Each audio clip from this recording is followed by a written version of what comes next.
Hello, my name is Alexander Griffith. I'm Oliver Creighton.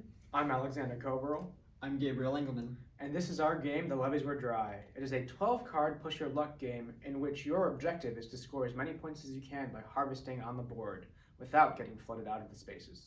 To play The Levees Were Dry, you'll need these materials you see on the table. You'll need distinct player pieces, depending on how many players you have. We have 4 players in this demonstration. You'll also need a d12, which you'll be rolling to determine which tiles will get flooded. You'll also need these tiles right here, which are the levees. They have distinct front and back sides. You'll need your river bend cards, and finally you'll need something to keep track of the score. Now let's show you how to set up the board. If you'll notice, each card has a designated point value, but that is because they are on their front side. Flipping them over to their back side, they will not show their designated value. At the start of every game, you want to take all the cards, shuffle them up, and put them in a 4x3 grid so that none of the values are showing. It should also be known that you shouldn't know these values beforehand, and they should all be shuffled at random. Now align the river bend cards like so that they look like a winding river. Now that you have all the cards aligned, let's talk about the river flow in the system. You're going to start here at the origin point and move downward on the river. Once you get to the card here, you'll notice that there's a river bend card here, which designates that you move down the river and so on until you get to the end, moving all the way back to the start of the river. To start off the day and initiate the flooding phase, you will first take the dice and roll it twice in order to see which cards will start flipped over. Roll a 12, so you will follow the river in a Z-shaped fashion until you reach whichever number you need to flip. Do it the second time. A 9. 9. Then you will find out which player most recently ate pie to place their piece down first. In that case, that is our friend Gabe. You will then move clockwise around the table, putting your pieces down.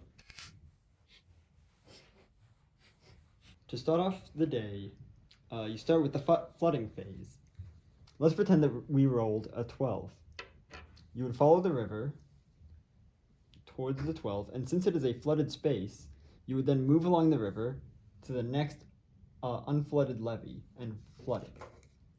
This player has now been flooded and is a levee ghost. The levee ghost can only exist on flooded spaces. Then begins the player movement phase. Players that are alive can move orthogonally on any unflooded space. So let's say here. Levee ghosts can only move between flooded levees, but they can move both orthogonally, so if this were flooded they could move there, or along the river to the nearest flooded space, like so. They can also move backwards along the river to the nearest flooded space. Let's pretend that the player moved here. 2 players can occupy the same space, so this player can move here. Players can also opt to not move at all and stay on the space that they are on. To start off the next day, the flooding phase begins again. Let's say we rolled a 7. We'd follow along, flood the 7th like so. Now players can choose to move or harvest. When harvesting, players then take their piece off of the board and gain the number of points of all adjacent flooded levees combined. So 4, 1, and 12. 4 and 1 is 5, plus 12 is 17 points for this player. You would then mark it on the scoring sheet. When 2 players occupy the same space, the added values of the flooded levees are divided by the number of players occupying the space, rounded down. Since this is 5 total, it would be 2.5 rounded down to 2. This player can then opt out for 2 total points this season. On to the next phase. Let's say that a 9 was rolled. This player would then become flooded because the river follows here and goes to the next unflooded space, and this person becomes a levee ghost now. This player, since they were a levee ghost next to a player that had just gotten flooded, they get the point value of the card that was flooded. So that's 5 points for this ghost. This number would be multiplied by the number of players occupying that space. Since both players are levy ghosts, the game cannot continue and they cannot gain any points, so the season ends.